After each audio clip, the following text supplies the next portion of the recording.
Le danger pour lui, c'était d'en faire trop. Alors, qu'est-ce qu'il ne fallait pas faire?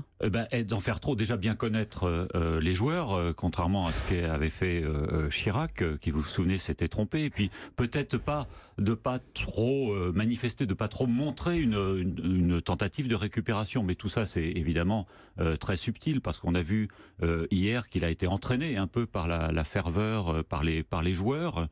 Il y avait quelque chose tout de même à réaliser, un subtil équilibre à réaliser. Je dirais que Emmanuel Macron était dans une situation tout de même très différente de Jacques Chirac en 98. D'abord, il y a l'âge. C'est vrai que la jeunesse, ça compte pour montrer de l'empathie, manifester un enthousiasme, c'est plus facile et ça passe mieux à 40 ans. Et puis il y avait la situation politique. Jacques Chirac était en cohabitation. Il y avait à l'époque alors un match dans le match entre Chirac et Jospin pour savoir à qui tirerait le tapis. Emmanuel Macron, lui, n'a pas eu ce problème. Les images comptent beaucoup aussi, hein, Jannick Halimi. On a retenu de 98 le baiser sur le front de Barthez, évidemment.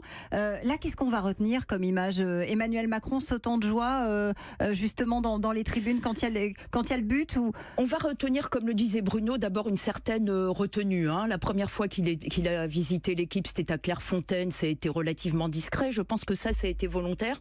Et paradoxalement, cette discrétion, je pense qu'on va la retenir, en tout cas dans les livres, si ce n'est bien évidemment dans les images. Sinon, vous avez totalement raison.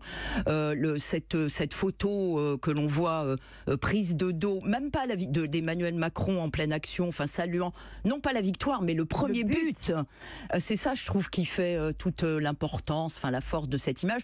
Et puis également ce qui s'est passé dans les vestiaires avec le DAB, hein, c'est ça, qui est une figure de rap où là, comme le disait un communicant tout à l'heure autour du sport, c'est vraiment le symbole d'une équipe jeune qui entraîne son président jeune et puis qui casse les codes comme Macron a tenté de casser les codes politiques. Et ben cette équipe de foot entraînée par Didier Deschamps, dont l'âge moyen est beaucoup plus bas que celui de 1998, casse les codes également. Donc ce sont ces images-là qu'on va retenir.